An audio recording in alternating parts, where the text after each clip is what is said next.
Interesante, lo primero que está saliendo acá es una cosa que indica, por ejemplo, cuáles son los elementos que constituyen o constitutivos del tránsito. En el fondo, aquí sale que los carabineros, los inspectores fiscales y los inspectores municipales son aquellos que están encargados de supervigilar el tema del cumplimiento de la ley de tránsito. En otras palabras, ellos son los que aplican el tema de los reglamentos y las normas de transporte y tránsito terrestre. En el fondo, los que nos pueden partear son ellos. ¿Ok? Cuando, bueno, obviamente los inspectores fiscales normalmente son aquellos que son los inspectores que trabajan en el Ministerio de Transporte, ¿ok? Carabineros y también los inspectores que trabajan en las municipalidades. Ellos son los encargados de supervigilar, ¿ok? Entonces, cuando nos sale esa pregunta, la respuesta, bueno, sería Carabineros de Chile, inspectores fiscales y municipales, ¿ok? Eso es una pregunta del examen. Ahora, algo relacionado al tema de las vías. ¿Cómo se utilizan? Súper simple. Normalmente, siempre todo conductor debe conducir su vehículo siempre por la mitad derecha de la calzada o por el lado derecho de la calzada. ¿Ok? Entonces, en ese sentido, independiente de la velocidad, nosotros, por ejemplo, cuando adelantamos o sobrepasamos otro vehículo que circula siempre en el mismo sentido, siempre debemos volver hacia el lado derecho de la calzada. Entonces, eso es siempre, tanto como para circular, como para sobrepasar o adelantar a otro vehículo. Estamos hablando en la teoría, ¿ok? Yo sé que en la práctica, por lo general, hay muchos que se quedan pegados a la pista al medio o a la pista izquierda y siempre van, y la mayoría de las veces van siendo sobrepasados de sus vehículos, ¿ok? Ahora, eh, esta determinación es tanto para cuando se circula por una vía urbana como para una vía rural, o sea, cuando vamos por camino, ¿ok? Ahora, normalmente las calzadas, como vimos en el capítulo 1, en la mayoría de las veces están demarcadas por ejes de calzada, ¿ok? Y claramente dejamos determinado que los ejes de calzada, según cómo se encuentren en su forma, si la línea, por ejemplo, era continua, dijimos que no se puede traspasar. Si era discontinua, sí se puede traspasar, tanto como para virar o hacer adelantamiento, ¿ok? Lo mismo sucede cuando la línea es imaginaria, ¿ya? En esos casos, hay que estar completamente de acuerdo en que hay que respetar ese tipo de reglamentos, ¿ok? Eh, Obviamente, como vimos en una parte, siempre cuando hablamos, por ejemplo, las vías siempre están destinadas para el uso de vehículos, de peatones y de animales, dijimos, ¿ya? Pero particularmente en la mayoría de los casos las calzadas o las vías están destinadas para el uso de vehículos, en la mayoría de las partes. Eh, Obviamente existen este tema de las prohibiciones de uso de las vías públicas en algunos de los casos. Por ejemplo, no se puede practicar deporte en las calzadas, no se puede ejercer comercio ambulante, no se pueden dejar escombros ni cosas parecidas ni materiales en esos lugares, que nos pueden pasar un parte fácilmente por ese motivo, ¿ya? También no se pueden realizar trabajos mecánicos, salvo que sea una emergencia en el momento, ¿ok? Y tampoco lavar el tema de los vehículos, hay que hacerlo dentro de un recinto particular. Lo de la circulación en rotonda, bueno, ya lo vimos ayer también. En el fondo, siempre hay que respetar el tema del derecho preferente de paso de los vehículos que circulan al interior, ¿ok? Cuando se ingresa a una rotonda, se hace por la pista de la derecha, siempre, siempre, siempre igual, ¿ya? Y uno ahí se va acomodando en la medida que tiene que ir sobrepasando otros vehículos. Con respecto, por ejemplo, al tema de la velocidad, aquí sale una cosa súper interesante, que la verdad que es como lo que manda con respecto a esto, más que el tema de los límites. Aquí hay dos temas. Por ejemplo, cuando se habla de velocidad, se habla en términos de concepto y en términos de cifras. Lo que yo tengo seleccionado en esta parte eh, es el término de velocidad, pero en la forma conceptual. ¿Ok? En el fondo, ¿qué es lo que se debe hacer siempre? Cuando se conduce, se debe ser a una velocidad que sea razonable y prudente. Eso es lo primero, ¿ya? Ahora, ¿por qué tiene que pasar eso? Porque tenemos que adaptar siempre la velocidad a cada condición que exista en cada momento particular. A ver, por ejemplo, si bajo, vamos a encontrar vamos a ver aquí cuáles son los máximos de velocidad según el tipo de zona, si es urbana o rural. Ya, pero digamos que normalmente, yo sé que esto ya hay que corregirlo, pero el libro todavía viene con esta pifia de que supone que en zona urbana todos los vehículos, el máximo de velocidad es 50 kilómetros por hora. ¿Ok? Ya, pensando que andamos en vehículo particular y sabemos que no hay una restricción de velocidad que indique que se debe circular a menos de 50, por ejemplo, como cuando uno pasa por pasaje estrecho, eh, obviamente no vamos a encontrar ninguna restricción de velocidad, pero no por eso vamos a aplicar el máximo de velocidad en esa zona. ¿Ok? Entonces, ¿qué es lo que manda ahí?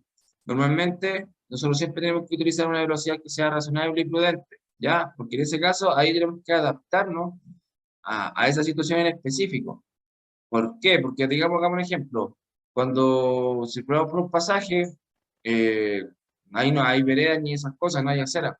Entonces, las personas salen de sus casas, a los 2 o 3 pasos ya está sobre la calzada. Entonces, no es llegar y uno al pasar con un vehículo, pasar a una velocidad demasiado alta, por lo cual no se respeta el tema de la condicionante de lo razonable y prudente.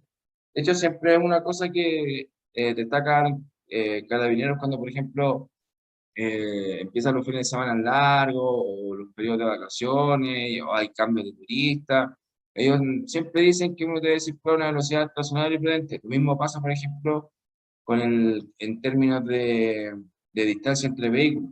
Ya siempre se aplica, de hecho, si uno mira acá, vuelve a decir lo mismo, que en el fondo uno tiene que mantener una distancia que sea razonable y prudente. ¿Ok? Ahora, ¿por qué? Porque así uno puede tener tiempo suficiente para poder reaccionar ante cualquier emergencia. ¿Ya? Así uno en el fondo lo que va a suceder es que va a evitar que colisione con un vehículo que va delante de uno. ¿Ya? Ahora, eh, como dije anteriormente, en la zona urbana el máximo de velocidad siempre es 50, ¿ya? Entonces, esto que está aquí, la verdad que ya no va, esto ya no existe, porque todos los vehículos que circulan en avenida o calle, el máximo de velocidad es 50 kilómetros por hora, ¿ok? Eso es la única modificación que hay acá en el libro y que todavía no se ha corregido. En cambio, por ejemplo, cuando es en zonas rurales, lo que son los vehículos livianos, que son estos de acá, los dos casos, el máximo de velocidad va a depender simplemente por la cantidad de pistas de circulación que se tenga en cada sentido. Por ejemplo, cuando sea una vía, un camino o una vía en una zona rural que tenga una sola pista por sentido, el máximo para los vehículos livianos es 100 kilómetros por hora. ¿Ok?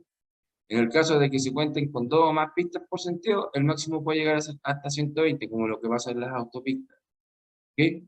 Esto que está aquí es verídico, ¿ya? Se supone que los buses interurbanos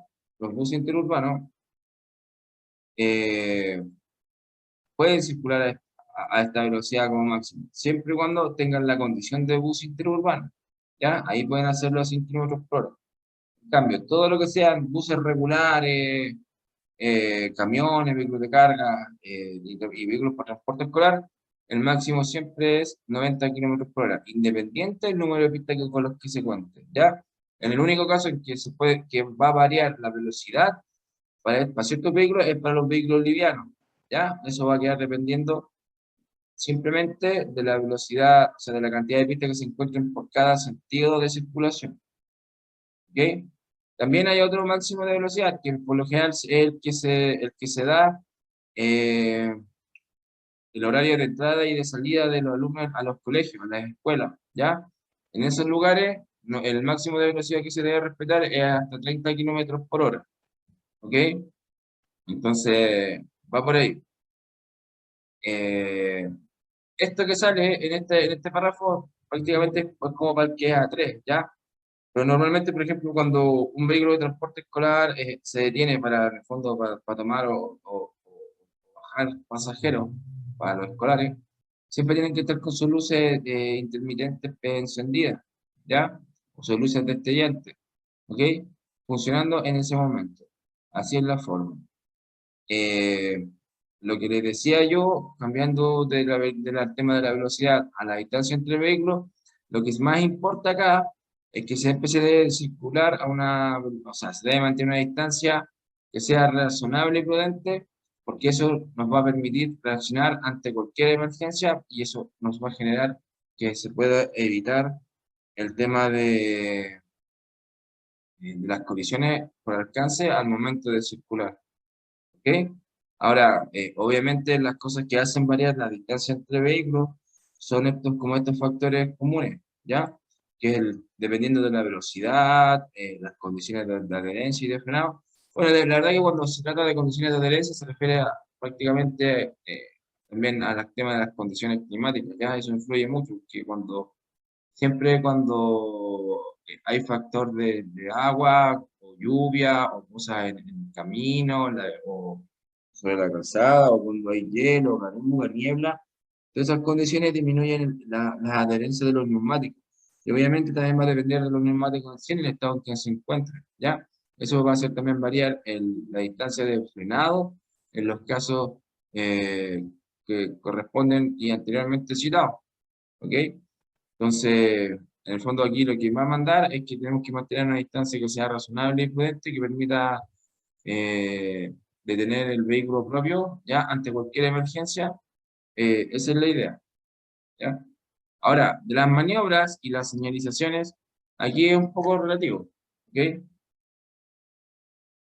O sea, relativo en el sentido de que esto por lo general no lo preguntan en el examen, es muy raro, pero siempre cuando uno indica una maniobra para hacer por ejemplo, para indicar un viraje o un cambio de pista, se utilizan los intermitentes, ¿ya? Entonces se utiliza la señalización eléctrica que tiene el vehículo.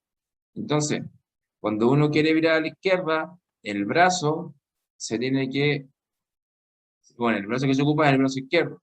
Pero, por ejemplo, cuando uno quiere doblar a la izquierda, lo que hace es extender el brazo, ¿ok? El brazo extendido como en la imagen que está ahí. Cuando uno quiere virar a la derecha, lo hace con el brazo en ángulo recto hacia arriba. Y cuando uno quiere disminuir la velocidad, tiene que hacerlo con el brazo extendido, pero hacia abajo. Esas son las tres reglas en cuanto a la señalización. Cuando no se utiliza la señalización eléctrica, lo que pasa es que eso realmente va a depender de si están funcionando o no en ese momento. Porque claramente si tengo señalización eléctrica, este modo de señalización eh, con el brazo izquierdo va a depender de si funciona o no funcionan los intermitentes. ¿Ok? Ahora, para el tema de los cambios de vista, siempre tenemos dos opciones, como lo vimos anteriormente. Se hacen siempre con anticipación. Hay que utilizar el dispositivo luminoso del vehículo o el brazo, pero siempre, como dije recién, con la suficiente anticipación para que los demás puedan ver lo que uno quiere hacer. ¿Ok? Entonces, va por ahí. Ahora, el tema de los adelantamientos, eh, por definición, esto es cuando, por ejemplo, uno adelanta, en el fondo, un adelantamiento es cuando un vehículo se sitúa delante de otro, pero cuando se llama adelantamiento, cuando uno en el fondo lo que hace es sobrepasar el eje de la calzada, ¿ok? Cuando uno excede supera el eje de la calzada en el fondo, para adelantar a otro vehículo, eso se llama adelantamiento, ¿ok? En el caso, por ejemplo, de cuando no se traspasan ejes de calzada y uno de pronto tiene más de una pista por el mismo sentido de circulación, a eso se le llama solamente sobrepasar a otro vehículo, ¿ok? Pero en el fondo, si yo traspaso el eje de calzada, se llama adelantamiento. Si no lo traspaso, se llama sobrepasar. ¿Ok? Como sale en este párrafo aquí al final. Ahí. ¿Parece? Esa es la información de ese tema. ¿Qué más? Eh, Obligaciones del vehículo que adelanta. Hay una que esto es básico. En el fondo siempre, por ejemplo, cuando se quiere adelantar o sobrepasar a otro vehículo, eh, lo primero es nunca hay que salirse, nunca hay que salir de la calzada, ¿ya? Ese es un término, un tema que tiene que estar siempre claro, ¿ya? Por eso que yo ayer le decía que las permas no se ocupan por los vehículos, ¿ok? Aunque en la práctica sí lo hagan, en la teoría eso no se puede hacer porque cuando hablábamos de permas, no se podía, yo dije que no se podía circular, ni detenerse, ni estacionarse en aquellos lugares. Ahora, eh, ¿cómo eso? A ver, las obligaciones del vehículo adelantado. Bueno, cuando a uno lo están adelantando en el fondo, lo que tiene que hacer siempre es mantener o reducir la velocidad para que el otro vehículo termine la maniobra del adelantamiento, ¿ya? O de sobrepasarnos, ¿ok? Esto no es una competencia, entonces uno igual tiene que ser condescendiente con los otros conductores y en el fondo cuando nos están adelantando, dejar que nos, termine, que nos adelanten y nos terminen de adelantar en el fondo, ¿ya? Y obviamente cuando hay un tema ahí, que en el fondo, por ejemplo, hay una situación, no me acuerdo si es del examen, pero que por ejemplo, que cuando yo voy manejando mi vehículo y quiero adelantar a un vehículo que está delante mío, yo obviamente tengo que señalizar primero, pero si yo al señalizar me doy cuenta que viene un vehículo realizando la maniobra del adelantamiento, lo que debo hacer evitar señalizar y esperar hasta que el otro vehículo me haya sobrepasado para que yo recién inicie la maniobra del adelantamiento. ¿Ok? Ahora, aquí esto es muy de clase B, ¿ya? Muy de auto, muy pregunta de clase B. Pero en el fondo, por ejemplo, cuando uno señaliza que quiere virar hacia o cambiar de pista, por ejemplo, al utilizar lo intermitente, no quiere decir que yo tenga preferencia, ¿ok? Solamente yo estoy indicando la intención de maniobra que quiero realizar. Por lo tanto, tengo que tener el cuidado y no asumir que a mí me van a dejar el espacio para poder, por ejemplo, cambiarme de pista o ya sea para la izquierda o para la derecha, según por el tipo de vía que vaya circulando, ¿ya? Entonces, tener el correcto uso de ello. Ahora, normalmente siempre cuando uno va a hacer una maniobra de viraje, aquí hay una regla, que mínimo uno debe siempre señalizar con la debida anticipación. Entonces, ¿cuál es la distancia óptima para hacer eso como mínimo? Es señalizar 30 metros antes la maniobra, indicar 30 metros antes la maniobra que uno quiere realizar. ¿Ok? Por lo menos cuando es de viraje. Eh, Estas son situaciones nomás, lo que viene aquí, de viraje a la derecha. Pues siempre uno, como regla general, cuando hace el viraje siempre lo hace manteniendo, como dijimos al principio, pues cuando uno circula siempre se mantiene a la derecha. Entonces cuando uno hace virajes, por ejemplo, si son virajes a la derecha, al virar tengo que siempre mantener el lado derecho de la calzada. ¿Ok? Ahora, diferente es un poco cuando sean vehículos que son de mayores dimensiones y por lo tanto ellos tienen que desplazarse un poquito hacia la izquierda para poder hacer el viraje de buena manera, ¿ok? Como sale en esa imagen. Eh, la principal preocupación que uno debe tener cuando se trata de vehículos de grandes dimensiones que quieren hacer un viraje hacia la derecha, pero por lo tanto tienen que abrirse un poquito a la izquierda, es que tenemos que estar siempre atentos a que ningún vehículo nos quiera sobrepasar por el lado derecho, porque eso va a indicar que cuando estemos haciendo el viraje, el vehículo que está intentando sobrepasar en ese momento por el lado derecho puede colisionar con nosotros, ¿ya? Entonces, esa es como una regla o sea, va para dos lados. Una, para situaciones en el caso de que yo sea el conductor del vehículo que está haciendo el viraje a la derecha que es de grandes dimensiones, como el caso que estoy indicando ahí. ¿Ok? Pero también tenemos que entender que cuando nosotros vemos un vehículo que se abre hacia la izquierda para virar a la derecha, nosotros no tenemos que ser tan brutos ni tan tontos para tratar de sobrepasarlo por el lado derecho, porque en el fondo el más perjudicado podríamos ser nosotros. ¿ok? Porque normalmente la mayoría de los vehículos que nosotros conducimos son de clase B hasta el momento, ¿ok? Entonces, bueno, ese en el fondo por ese lado va, en el fondo, si yo voy a virar a la derecha en un vehículo de grandes dimensiones, por lo general me tengo que abrir, y al abrirme tengo que tener el presente cuidado de que no me vayan a intentar sobrepasar por la derecha. Y también está la otra situación en que si yo veo que un vehículo de grandes dimensiones está haciendo esa maniobra, yo no tengo que ser tan bruto para intentar sobrepasarlo por ese lado, ¿ok? Entonces, va por ahí. Ahora, también hay otro viraje, que es, por ejemplo, cuando vira hacia la izquierda. El mismo caso, aquí sale esta situación al lado derecho de un bus, o puede ser un camión, ¿ya? Pero siempre al virar, mantener el lado derecho o seguir por el lado derecho según el sentido por el cual yo quiero continuar, ¿ok? Entonces, eso, bueno, esa es una situación cuando la vía que yo quiero es de doble sentido, ¿ya? Hacia la izquierda o hacia la derecha, ¿ok? Pero distinto es cuando yo quiero virar hacia la izquierda, pero la vía es de un solo sentido, ¿ya? En ese caso, siempre al virar en ese momento se toma la pista más o seguir por el lado derecho según el sentido por el cual yo quiero continuar, ¿ok? Entonces, eso, bueno, esa es una situación cuando la vía que yo quiero es de doble sentido, ¿ya? Hacia la izquierda o hacia la derecha, ¿ok? Pero distinto es cuando yo quiero virar hacia la izquierda, pero la vía es de un solo sentido, ¿ya? En ese caso, siempre al virar en ese momento se toma la pista más cercana. En este caso, como corresponde ahí, yo debería tomar el lado izquierdo, ¿ya? Y más adelante, al seguir avanzando, yo me tengo que acomodar a la derecha si es que voy a continuar recto, ¿ok? Entonces, dependiendo de esa situación. Ahora, eh, bueno, aquí está. Dice que no existía esta lámina. Pero también hay situaciones en que uno circula por vías que son de un solo sentido.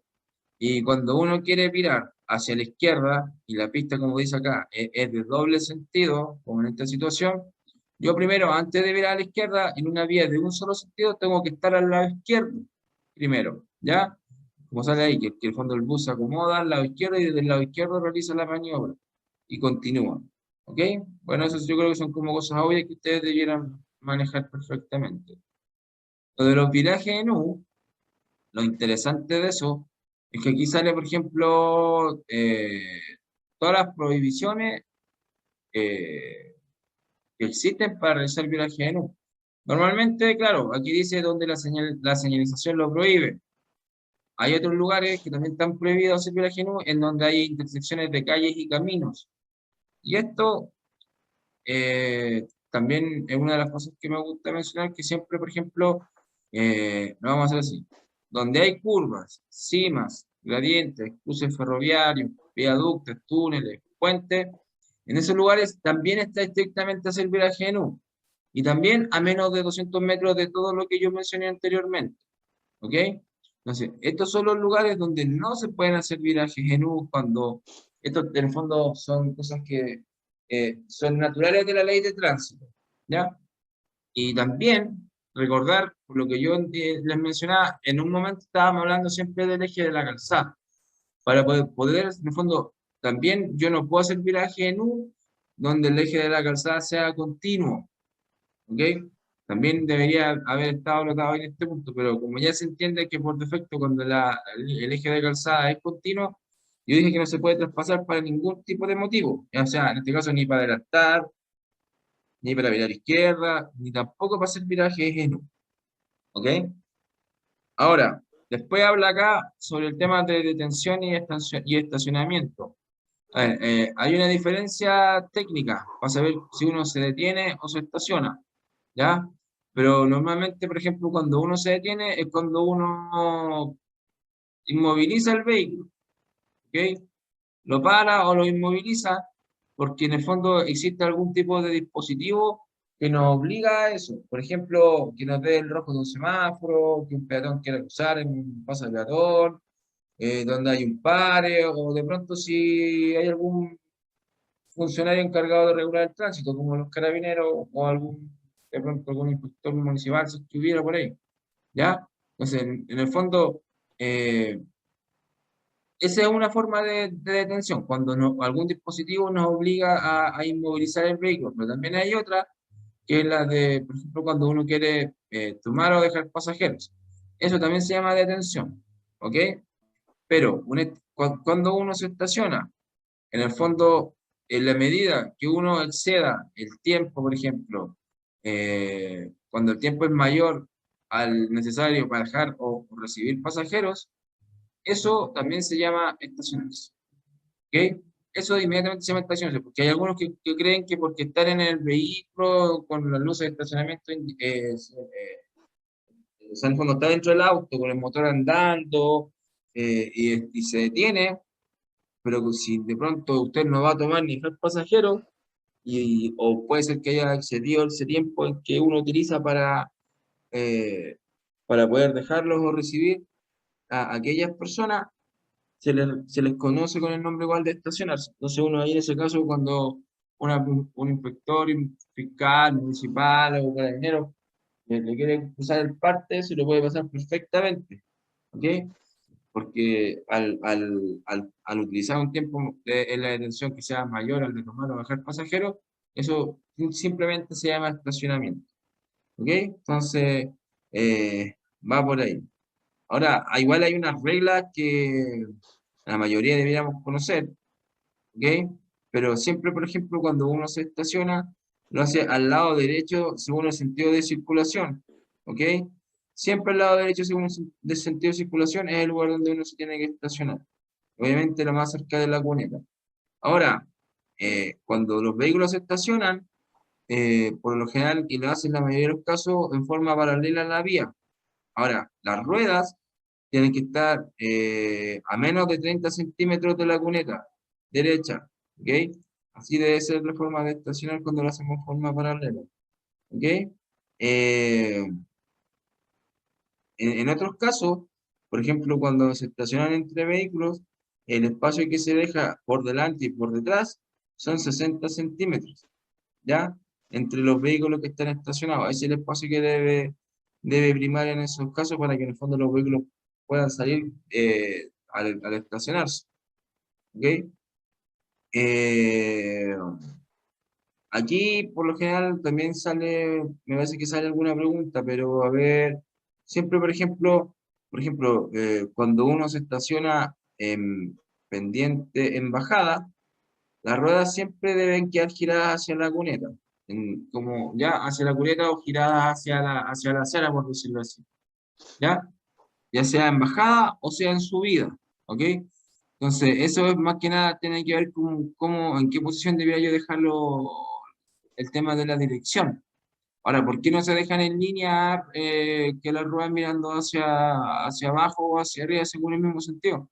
Porque si los vehículos quedaran con el freno a mano mal colocado, los vehículos se pueden arrancar tanto, se pueden ir hacia atrás o hacia adelante según el sentido que tenga la inclinación o la pendiente en ese lugar. ¿Ok? Entonces, tiene que ver. De hecho, hay casos en que la mayoría de nuestros vehículos usan cajas de cambio manuales, ¿ok? Por ejemplo, cuando el vehículo está en bajada, aparte de dejar la rueda girada hacia la cuneta, se debe dejar con el cambio en reversa, ¿ya? Pero cuando es en subida, se debiera dejar el cambio enganchado en primera, ¿ok? Porque eso también apoya y aporta en la forma de estacionar y evita que el vehículo hace que las ruedas no giren ni para adelante cuando estoy en pendiente o en reversa, según cómo sea el grado de inclinación que tengamos en ese lugar. Ahora, bueno, aquí es- más que nada está todo claro y nos indica cuáles son los lugares donde está prohibido estacionar y detenerse. Ya, dijimos, en la acera no se puede. En cualquier lugar que esté destinado para el uso de los peatones está estrictamente prohibido, ¿ya? Que es como todo este tema que está acá, ¿ya? Obviamente también donde están las señalizaciones de prohibición para eso. Jamás en doble fila, que eso es una infracción eh, menos grave, ¿ok? Donde está, por ejemplo, las platabandas o los bandejones, tampoco se puede hacer. Las platabandas por lo general es como que si yo me quisiera estacionar en una plaza o en un área verde, No, nosotros solamente podemos detener en los lugares habilitados y que seas en la calzada o si no dentro de nuestros estacionamientos particulares en las casas. ¿Ok?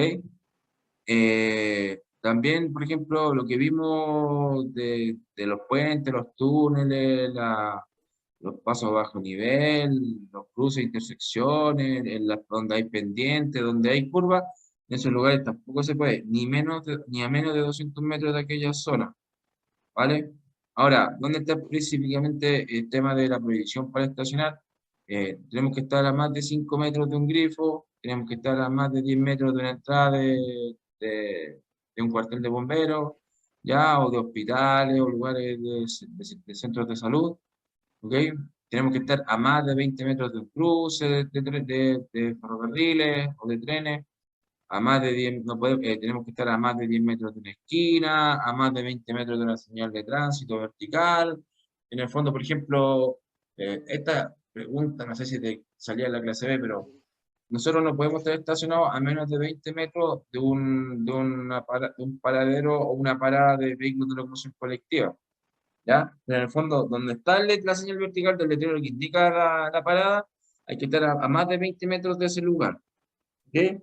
Y donde están las iglesias, los colegios y los lugares, dice que hay salas de espectáculo, hay que estar a más de 3 metros, ¿ya? Hay que dejar esas distancias o espacios para casos de emergencia.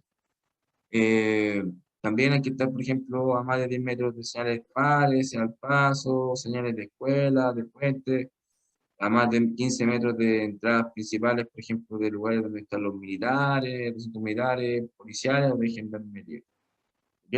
Y obviamente no podemos quedar nunca bloqueando la entrada y salida de las casas particulares o de los centros comerciales, ¿ya? Eh, Va por ahí, va por ahí. Las marchas atrás, bueno, en términos generales, bueno, aquí dice que está prohibido, ¿ya? La marcha atrás está prohibida. La única forma que puede ser, eh, ocurrir una excepción es que, por ejemplo, exista un carabinero de pronto te indique expresamente que retroceda. En ese caso ahí podríamos usar marcha atrás. También podemos usar marcha atrás cuando queramos estacionar o cuando nos queramos incorporar al tránsito. Aquí cuando dice, por ejemplo, para incorporarse al tránsito, se refiere a como cuando estamos estacionados y necesitamos salir en marcha atrás para poder circular. Es como cuando dejáis el auto guardado en la casa y tienes que sacarlo en reversa. Cuando estáis estacionado, ¿ya? O para estacionarse, también se puede usar la marcha atrás. ¿Ok? Pero esa es la única forma o momento en que uno puede realizar esas maniobras. Acá habla, por ejemplo, del derecho preferente de paso, que en el fondo es lo que les había hablado yo del tema de las intersecciones, de los vehículos cuando vienen por la derecha, la izquierda y esas cosas. Voy a buscar una cosita aquí del derecho preferente de paso para que en el fondo se entienda de forma gráfica, por decirlo así. Derecho preferente de paso, alguna lámina, estoy googleando, así que no, no. A ver, alguna imagen. A ver qué dice este video. No, no, no.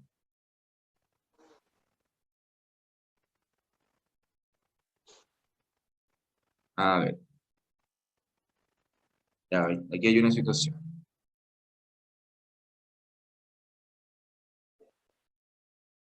Ah, voy a compartir.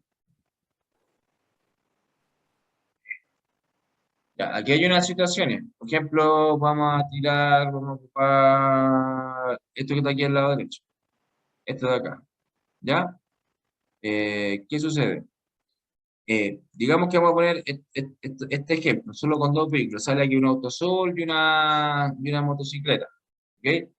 Es un cruce donde no hay pares, no hay ceda al paso, no hay carabineros, no hay semáforos. O sea, no hay nada que indica que tiene la preferencia en ese momento. Ahora, el derecho preferente en intersecciones, lo que quiere decir es que cuando nosotros vamos manejando, digamos que vamos manejando el auto, cuando llegamos al cruce, al mirar, por ejemplo, ese vehículo que viene acá, que es la moto, cuando uno mira, al mirar, está mirando hacia la derecha, ¿ya? Según ese cruce, ¿ya? Desde la vista aérea. Cuando nosotros miramos hacia la derecha, quiere decir que ese vehículo viene circulando por la derecha en el cruce, por el lado derecho. Y por lo tanto, en estos términos, lo que significa que el vehículo que circula por por el lado derecho o por la derecha en el cruce es el que tiene la preferencia. Y por lo tanto, el de la moto tiene la preferencia. En cambio, el del auto azul viene circulando por el lado izquierdo, ya según el sentido del que viene en la moto. Por lo tanto, el vehículo que viene por el lado izquierdo es el que tiene que ceder el paso. ¿Ok? Como para que se entienda esa situación. Acá, bueno, aquí, por ejemplo, dice, en un cruce no regulado, ¿qué vehículo deberá ceder el derecho preferente de paso? Aquí, claro, aquí ya hay, no hay dos vehículos, hay tres. ¿Ok? Pero usamos el mismo protocolo anterior. Tenemos que ver cuál de estos tres vehículos es el que está más a la derecha de los otros, ¿ya? Si miramos, por ejemplo, de izquierda a derecha, el auto verde tiene a su derecha el auto rojo. Por lo tanto, el rojo pasa primero y después el verde. Pero tenemos el auto amarillo. Entonces, el auto rojo, cuando mira al auto amarillo, el amarillo está a la derecha. Por lo tanto, el vehículo que está más a la derecha es el vehículo amarillo. Por lo tanto, el que tiene la preferencia es el amarillo primero, el segundo en pasar es el auto rojo y en último caso es el auto verde. Entonces, aquí que dice, ¿qué vehículo deberá ceder el derecho y preferente de paso? El que está más a la izquierda. Y en este caso, la respuesta es el vehículo de color verde. ¿Ok? Entonces, esa es la situación en específico. Ahora, siempre el derecho preferente de paso va a funcionar bien cuando los vehículos siguen en línea recta. Porque si estuviéramos en esa situación en que, por ejemplo, digamos que el vehículo amarillo quiere virar, no importa para dónde quiera virar, al virar pierde el tiro de la preferencia. ¿Ok? Entonces, en ese caso sería el último en pasar. Pasaría primero el rojo, después el verde y el último el amarillo. ¿Ok? Ojalá que se entienda. Si hay alguien que no lo entiende, lo vemos nuevamente. ¿Ok? ¿Les quedó claro eso? Sí, Sí, sí, no. profe. Sí, sí. Ya. No escucha a nadie. Pero bueno. Los vehículos Sí, de profe. emergencia. ¿Ah? Yo lo Sí, quedó entendí. claro. ¿Lo entendió o no lo entendió? Yo lo entendí, Digo, por lo menos ah, ya, la explicación que usted entregó está buena, está clara. Se entendió, ya, se vale, vale, entendió. vale. ¿Ok? Ahora, hay otros que son los vehículos de emergencia. Los vehículos de emergencia, la verdad que, bueno, este es un ejemplo, un carro bombero, pero puede ser una ambulancia, puede ser un vehículo policial. ¿Ok? Pero para que nosotros tengamos que respetar el derecho preferente de estos vehículos, lo primero que debe suceder es que el vehículo de emergencia esté haciendo funcionar todo lo que tenga que ver con sus señales audibles, visuales y sonoras. En el fondo, eh, tiene que ir en una situación de urgencia, ¿ok? En ese caso, pasan estos dos puntos, eh, que son en el fondo excepciones a la regla, pero solo en el caso de los vehículos que son de emergencia en situación de urgencia. No es lo mismo un vehículo de emergencia que no va en situación de urgencia. ¿Ok? Solo en situación de urgencia, los vehículos como tal pueden estacionarse o detenerse en los lugares que están prohibidos. Por ejemplo, claro, si tienen que hacer rescate de personas o si la ambulancia tiene que ir donde ocurrió el accidente, y justo ahí dice, pero no estacionar, sí, ellos ahí se pueden estacionar. ¿Ok? Ahora, por ejemplo, cuando un vehículo de emergencia, voy a poner esta situación, si yo voy manejando un vehículo de emergencia en situación de urgencia, digamos que el semáforo está en rojo para mí. Lo que yo debo hacer es reducir la velocidad, si es necesario me detengo, debo comprobar hacia el lado derecho o izquierdo que los demás usuarios de la vía me hayan cedido el paso para que yo pueda continuar. ¿Ok? O sea, en el fondo, cuando no exista peligro, aún así, cuando el semáforo está en rojo, yo puedo pasarme el rojo, por decirlo así. ¿Ok? Entonces, ese son las dos cosas como que en el fondo podríamos decir que en el fondo sí, los vehículos de emergencia tienen preferencia en los cruces, pero debo reducir mi velocidad, verificar que no haya peligro, que me hayan cedido el paso y recién ahí yo puedo continuar. ¿Ok? Ahora, cuando nosotros estamos en la otra cancha, cuando somos los demás usuarios, cuando en el fondo voy manejando mi auto particular y de repente se acerca viene un vehículo de emergencia en situación de urgencia, ¿qué es lo que debo hacer? Me tengo que desplazar hacia el lado de la calzada que esté desocupado, porque en el fondo hay que hacer el espacio suficiente para que ese vehículo pueda continuar y seguir hacia donde ocurre el siniestro. ¿Ok? En el fondo, ¿qué es lo que debo hacer? Si es necesario, debo detenerme y ceder el paso. ¿Ok? Especialmente cuando nos acercamos a un cruce. Esta es buena, porque esta por lo general, del tema de las pistas de emergencia, lo primero que tengo que decir es que se encuentran siempre donde hay pendientes descendentes que son eh, demasiado pronunciadas o que son muy largas, ¿ya? Las pistas de emergencia solo se pueden utilizar cuando los vehículos presentan problemas en los sistemas de freno, ¿ya? Por lo general, las pistas de emergencia siempre se encuentran al lado derecho, igual que la imagen, se encuentran al lado derecho de la calzada y su característica es que en el fondo están formadas, por ejemplo, de grava suelta. O sea, al estar la grava suelta, lo que hace es reducirle la velocidad a aquellos vehículos que quieran utilizar esa pista y también son largas, entonces igual tiene sus buenos metros para que situación puede reducir la velocidad utilizando la caja de cambio y utilizando la propiedad que tiene la calzada en ese lugar, pero solo se puede utilizar en situaciones de problemas en el sistema de frenado de los vehículos. Ningún otro argumento sirve, ¿ya? O sea, en el fondo, si usted se va de viaje y de pronto dice, oh, mira que hay espacio, jugamos un poquito escocido con huevos duros. O sea, olvídate, te pueden pasar un par el sistema de freno y te va a pasar por encima, ¿ya? Entonces, por eso que ahí dice que no hay que utilizar esas pistas sin causa justificada, porque en el fondo es para disminuir los riesgos y obviamente un vehículo que tenga problemas en el sistema de freno cuando hay pendiente en bajada, altamente peligroso. Lo otro, lo de las restricciones en las vías, sí, dijimos que en el fondo las calzadas, por lo general, es para que puedan circular peatones, fíjate, te pueden pasar un par el sistema de freno y te va a pasar por encima, ¿ya?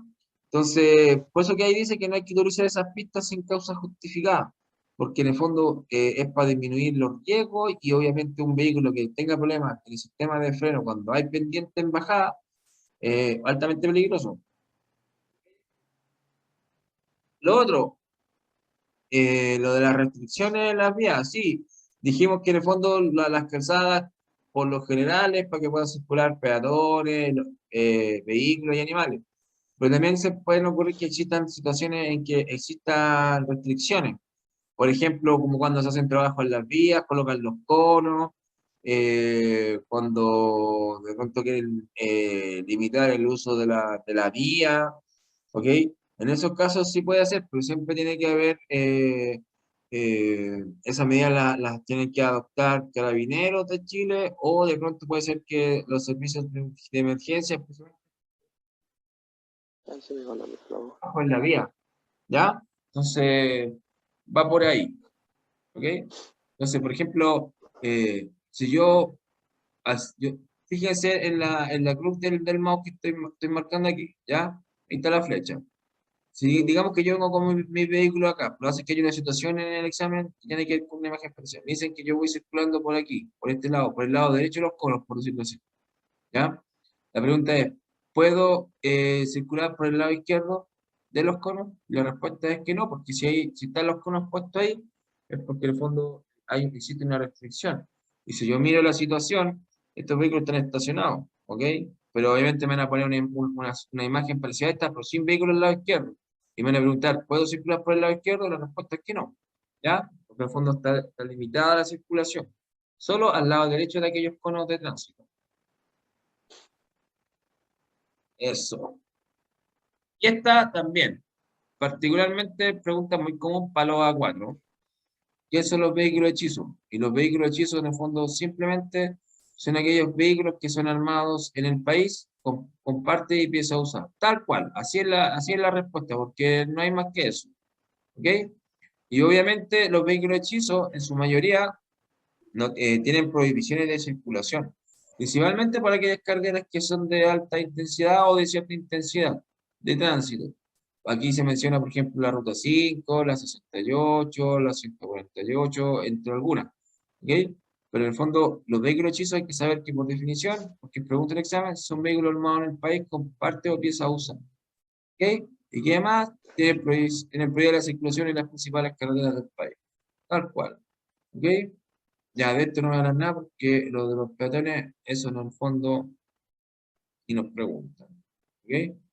Los vehículos, tema de los vehículos, la documentación. Se supone que nosotros, para poder circular por vías y caminos públicos, debiéramos cumplir con estos 4 puntos. Los vehículos tienen que tener su placa patente, porque la placa patente lo que hace es individualizar un vehículo. ¿Ok? Lo otro es tener siempre el permiso de circulación, el comprobante, tiene que estar al día. Si no está al día, no tengo derecho a circular por las vías públicas ni por los caminos públicos. Que pueden llevar el vehículo a correr, retirar de circulación. Ahí también hay que andar siempre con nuestro certificado de revisión técnica o el de homologación, ¿ok? Según como corresponde al caso, porque hay vehículos nuevos y otros que no son tan nuevos, entonces depende de eso, ¿ok? Y también de los certificados de emisión de contaminantes. Pero todo eso tiene que estar vigente. Y lo mismo pasa con el seguro obligatorio de accidentes personales. Esas 4 cosas son las que tenemos que tener sí o sí, obligatoriamente disponibles en nuestro vehículo para cuando nos quisieran hacer una fiscalización o un control. ¿Ya? Bueno, va por ahí. Ya expliqué la placa patente, el certificado de inscripción. La verdad que esto, la importancia lo tiene simplemente cuando los vehículos son nuevos, ¿ya? Porque lo hace que, a ver, el certificado de inscripción en el fondo indica todos los datos y la individualización del vehículo y del dueño. ¿Ok? Ahí ustedes saben que va a salir el número de motor, el chasis, el color del vehículo, qué tipo de vehículo es, cilindrada, el dueño, quién es el propietario, ¿ya? Entonces, y de hecho aquí dice que en el fondo no es necesario portarlo en el vehículo, no te lo van a no debieran pedir, pero si lo necesitas cuando uno compra un auto nuevo, porque cuando tienen que hacer la inscripción en el registro civil para sacar el permiso de circulación, uno lleva la factura y a través de la factura se vacían todos esos datos de la factura o de la guía y se genera un certificado de inscripción en el registro de vehículos motorizados. Y ahí está toda la información que necesitamos tener. ¿Ok? Y con eso ya sigue los siguientes pasos, que es cuando uno se compra el seguro obligatorio y presenta el certificado de inscripción, más el certificado de homologación del vehículo para que en el fondo uno pueda sacar el permiso de circulación. ¿Ok? Acá está el tema del permiso de circulación, como dije anteriormente, tiene que estar vigente. Al estar vigente, yo estoy autorizado para poder utilizar las vías y caminos públicos. ¿Ok? Ahora, que se entienda, lo tengo marcado porque son preguntas del examen. El permiso de circulación tiene una vigencia de 1 año, siempre cuando uno lo saca en el plazo que corresponde. ¿Ok? Ahora, por ejemplo, cuando se trata de permiso de circulación para taxis y buses, tenemos hasta el 31 de mayo para obtener el permiso de circulación. Pero en el caso, por ejemplo, de los vehículos de carga, es hasta el 30 de septiembre. Entonces, por ejemplo, esto se le va a hacer más fácil a los chilenos. Si yo tengo que sacar el permiso de circulación de un taxi o de un bus, tengo hasta el último día del mes del mar, el mes de mayo, ¿ya? Si es para un camión, tengo hasta el último día del mes de la patria, ¿ok? De las fiestas patrias se va a acordar el 30 de septiembre. Entonces, ahí está la manera de poder recordarlo. Pero esas cosas que yo tengo marca acá, sí es obligación tenerlo en esos plazos, como máximo, ¿ok? Los únicos, por ejemplo, que están exentos de tener o del pago del permiso de circulación son los vehículos, por ejemplo, de las Fuerzas Armadas, los de los bomberos, los vehículos diplomáticos y consulares, ¿ok? Entonces, va por ahí. Y acá también, por ejemplo, en este texto tengo también coloreado, porque en el fondo siempre cuando yo voy coloreando es porque son las cosas que van saliendo en el examen, para que lo tengan claro. Aquí dice, para renovar el permiso, ¿qué es necesario tener? Primero, revisión técnica y de gas aprobado. el seguro obligatorio de accidentes personales vigente y el permiso de circulación anterior. Eso cuando se trata de un vehículo antiguo. ¿Ok? Eso para que estemos claros. Ahora, por ejemplo, cuando se trata de un vehículo nuevo, ¿qué necesitamos para poder sacar, para poder pagar el permiso de circulación? Primero, la copia de la factura, el certificado de homologación del vehículo, y también viene el de análisis de gases, hay que tener el seguro obligatorio y la inscripción al registro civil. Por eso que le dice, en el fondo, esto de acá, el certificado de inscripción. En el fondo, esa es la historia. En el fondo, ¿qué es lo que hago? Tomo la factura, voy al registro civil, el registro civil me va a dar un certificado de inscripción del vehículo, después yo compro el seguro obligatorio, cuando estoy adentro de la MUNI, donde está el permiso de circulación, tengo que mostrar certificado de inscripción, tengo que mostrar el tema de la copia de la factura, tengo que mostrar el seguro obligatorio y tengo que presentar el certificado de homologación y el de gases del vehículo. Y con eso es la documentación que le exigen a un vehículo cuando es nuevo y va a sacar el permiso de circulación por primera vez. ¿Ya?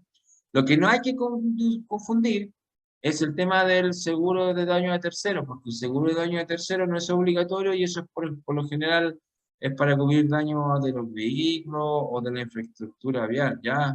No tiene nada que ver con el seguro obligatorio de accidentes personales, para que no se vayan a pegar esa guateada, en caso de que les vayan a les preguntar en esa saliera. Ya, no confundan en el fondo el seguro de daño a tercero con el SOAP. Cuando le pregunten qué documento no es necesario presentar para pagar el permiso de circulación, y si dice ahí seguro de daño tercero, esa es la respuesta, que es la pregunta y respuesta que sale en el examen. También les pueden preguntar, ¿dónde debe pagar usted el permiso de circulación? ¿Ya? Y la respuesta es, aquí dice que en el fondo puede ser en cualquier municipalidad, ¿ya? Pero si de pronto yo antes vivía en Macul y ahora vivo, no sé, en Curicó, solamente debo presentar el permiso de circulación anterior para poder pagar, aparte de todos los otros documentos del fondo del SOAP, ya, lo de la revisión técnica vigente, ¿ok? Pero ese es otro tema. Para los que no lo conocen, el certificado de revisión técnica, más o menos, bueno, este es antiguo ya, pero tiene las mismas cosas indicadas, que acá está todo digital. Normalmente, el certificado de revisión técnica lo que nos otorga es la calidad de que el vehículo ha pasado, o sea, está en buen estado de funcionamiento, ¿ya? Entonces, obviamente, como todo es un negocio, las revisiones técnicas para los vehículos que van a conducir ustedes cuando son de clase A, las revisiones técnicas son cada 6 meses, ¿ya? No como cada un año como estamos acostumbrados para los vehículos livianos. Cuando son clases profesionales, son cada 6 meses, ¿ya? Y obviamente los plazos de revisión se establecen siempre en función al tipo de vehículo, ¿ya? Pero normalmente, en nuestro caso, si nos preguntaran, es cada 6, ¿ya? Cada 6 meses, para que estén claros con eso. El seguro obligatorio. Bueno, ya sabemos que hay que tenerlo sí o sí para poder obtener nuestro permiso de circulación. ¿Ya? Parecido, ¿en qué se parece un poco al permiso de circulación? Que también cuando uno lo paga, el swap es de carácter anual. O sea que ahí dice que el swap se renueva anualmente. ¿Ya? Esa es una pregunta. Pero normalmente el seguro obligatorio lo que hace es cubrir, por ejemplo, la cobertura que tiene es en caso de riesgo de muerte, de lesiones y gastos médicos. Nada más. ¿Ya? Pero lo que a mí me gusta mucho mencionar es que el seguro obligatorio de accidentes personales cubre, por ejemplo, al conductor del vehículo, tanto el conductor del vehículo como las personas que transportan, ¿ya? Y también puede cubrir a cualquier otro afectado en un accidente de tránsito. Por ejemplo, cuando usted atropella a un peatón, su seguro obligatorio también debiera cubrir gastos médicos de ese peatón en caso de, o si usted lo mató, bueno, va a tener que, el seguro va a cubrir los riesgos de muerte de aquel peatón, ¿ya? Ahora, cuando nosotros nos solicita una fiscalización o en un control de tránsito, lo que nos piden es la póliza del seguro. En el fondo, por lo general, cuando uno lo compra y lo llena a mano, bueno, ustedes saben que es como un talonario, ¿ya? Y de ahí nos dan unos comprobantes. O si no, uno imprime por internet y muestra la hoja donde sale la póliza de seguro. ¿Ok? Entonces, va por ahí, va por ahí. A ver, ¿dónde está mi video? Ahí sí, ya. Lo que pasa es que la clase la voy a parar, la voy a parar aquí, ¿ya? Porque todos los... A ver, déjeme ver hasta dónde llega. Sí, la voy a dejar hasta ese punto, ¿ya? Porque esto que sale a continuación, lo paso en la clase, por ejemplo, de transporte de carga y sustancias peligrosas, para los que son solamente A4, ¿ok? Entonces, al menos eso lo puedo mencionar para ese caso. A ver, ¿qué más? Déjenme mirar un poquito qué más viene adelante. A ver si... Ah, ya, voy a seguir. No he dicho nada. ¿Ya? Aguántenme. Sigamos, terminemos con esto. Ya, lo voy a mencionar como introducción al capítulo que viene mucho más adelante. Les voy a aclarar. Se supone que existen pesos y dimensiones máximas. En el fondo, ¿qué quiere decir? Que los vehículos cuando circulan por las vías públicas no deben exceder estos siguientes pesos ni dimensiones. ¿En qué sentido? Por ejemplo, esto obviamente se refiere a vehículos de carga, camiones. Y los pesos son los siguientes. De acuerdo al eje y al tipo de rodado, es la cantidad de toneladas que se puede transportar por aquel eje o conjunto de ejes. ¿Ya? El más básico es cuando el camión tiene el eje simple y el rodado simple. Ahí son 7 toneladas.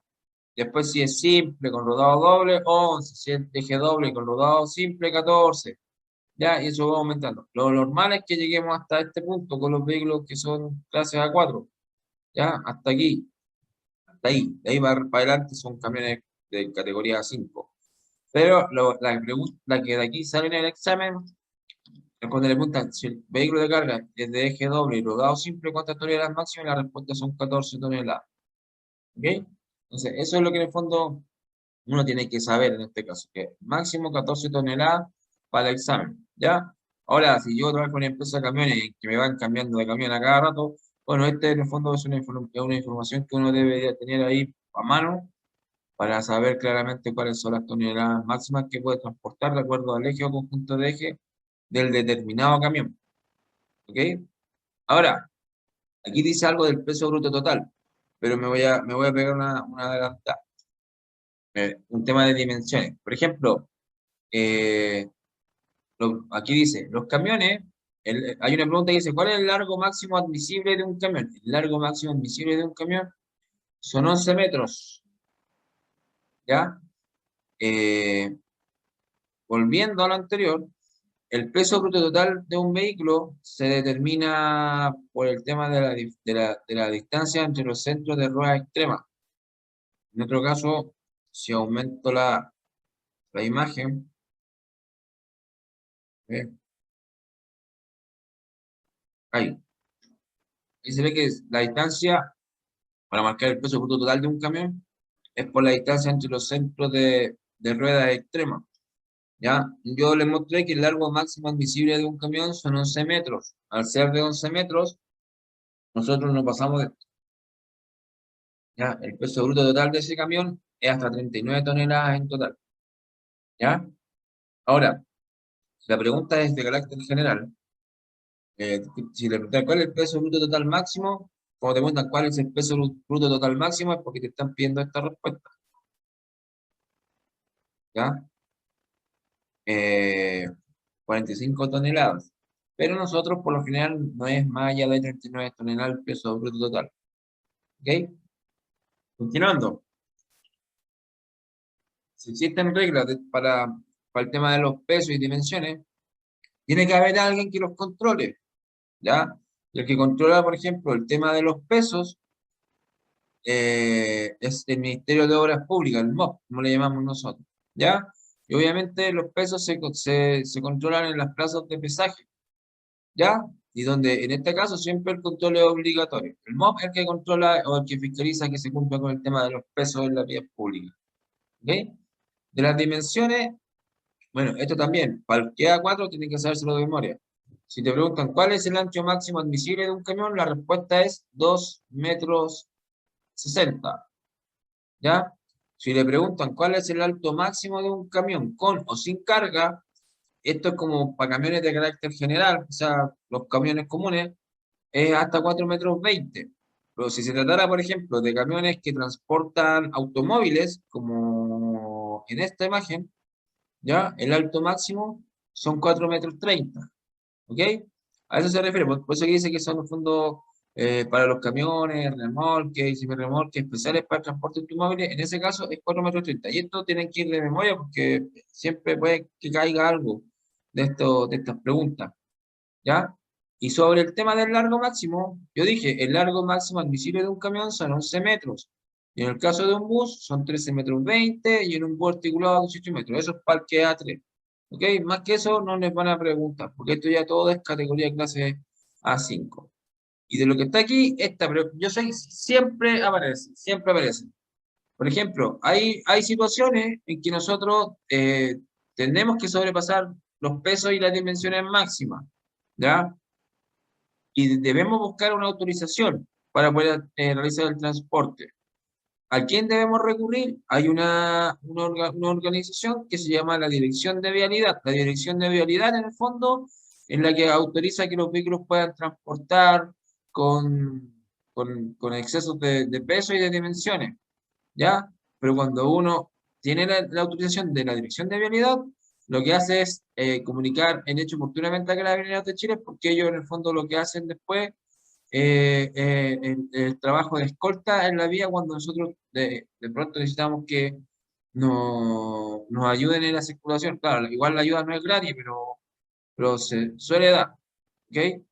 Ahora, con respecto al tema de las luces, bueno, ya todos saben, la parte delantera las luces son blancas, la señalización son amarillas, ¿ok? No hay más que eso. Y la parte trasera son las de viraje. ¿De qué color son? Porque es la pregunta que sale en el examen. Las de viraje trasera son de color rojas o amarillas. ¿Ya? Eso es lo que tenemos que tener claro para el examen. Cuando uno le mete reversa, la luz es blanca, ¿cierto? Y cuando uno frena, cualquiera que frena, son de color rojo o las de posición son de color rojo. ¿Qué más? Sobre el uso de las luces.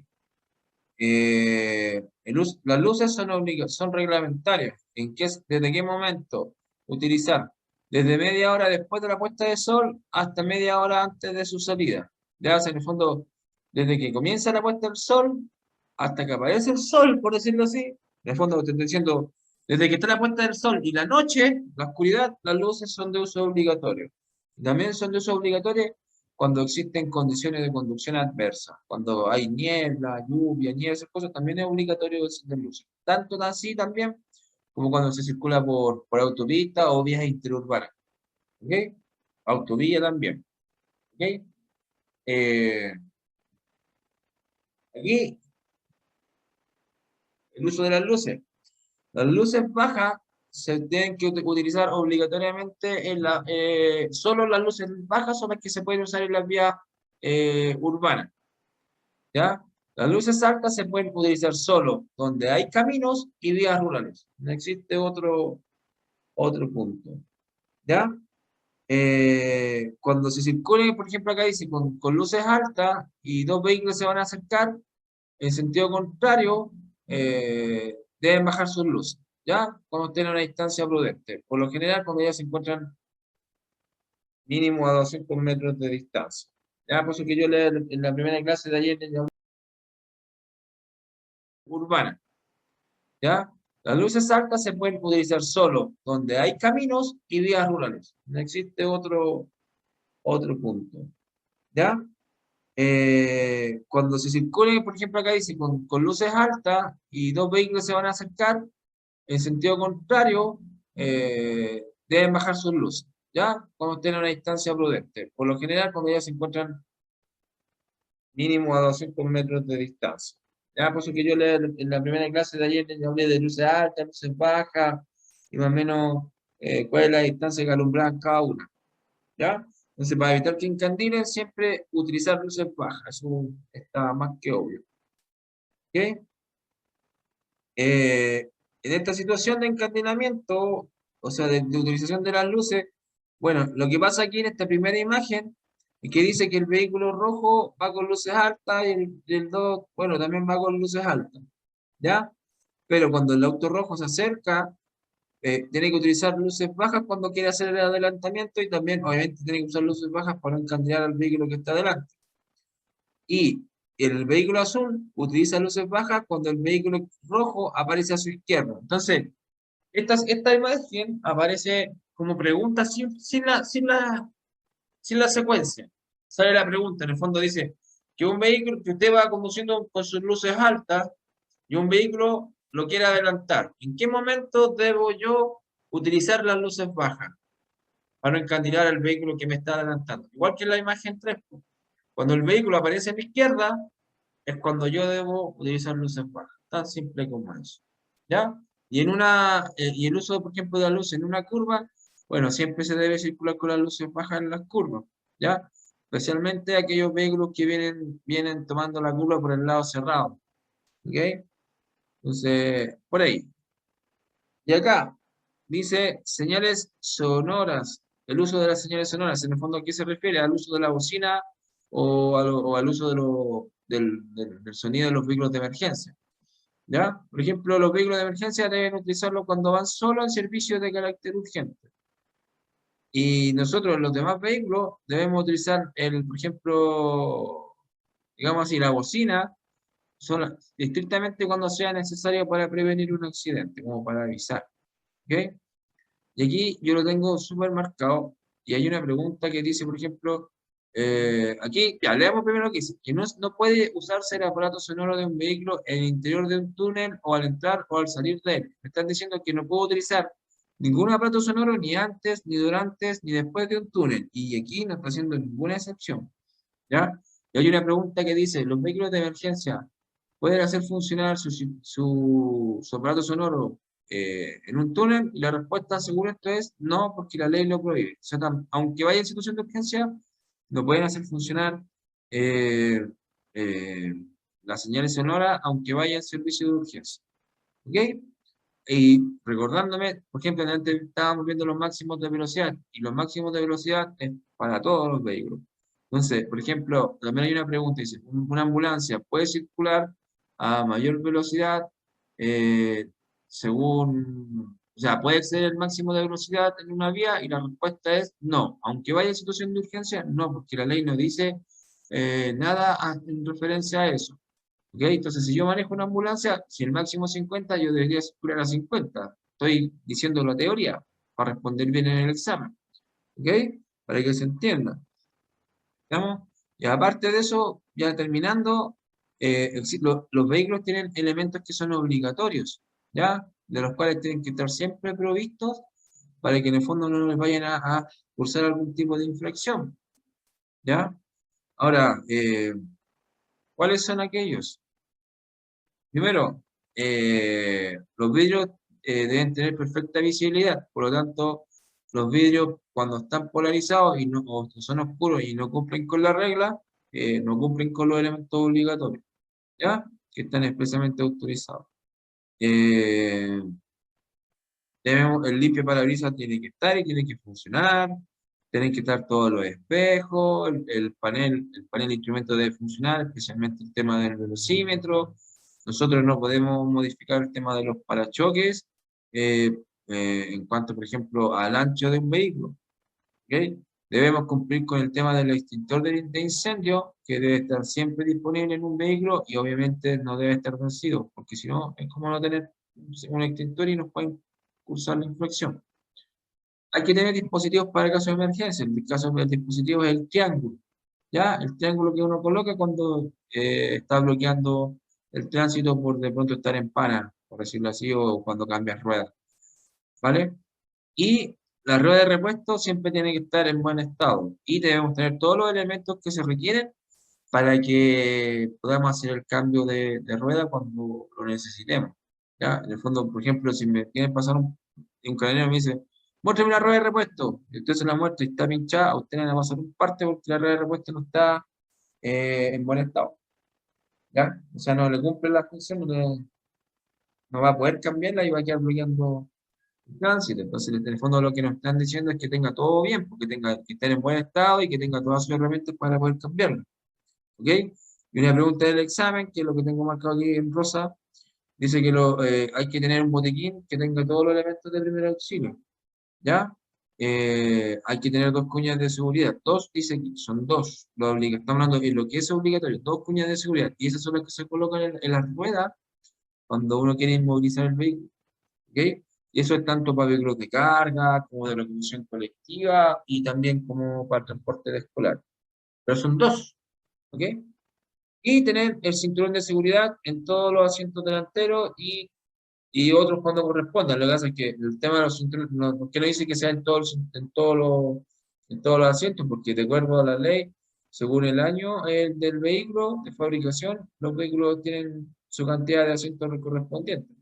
Ya, pero por lo general todos los que son como del 2002 en adelante, los vehículos vienen con todos los cinturones de seguridad. ¿Ya? Entonces el uso es obligatorio, bueno, y todo eso ustedes deben entender muy bien. ¿Ok? Ahora sí. Esta parte la dejo hasta aquí porque la próxima clase tiene que ver un poco con el tema de mecánica, ¿ya? Conocimientos de mecánica. Que por lo menos hasta aquí, hoy día les quedo con la clase. Y mañana, yo justo mañana tengo hora médica, ¿ya? Pero les voy a dejar el videito de la clase de mañana que es sobre el tema de conocimientos básicos de mecánica, ¿ok? Para que no perdamos el día.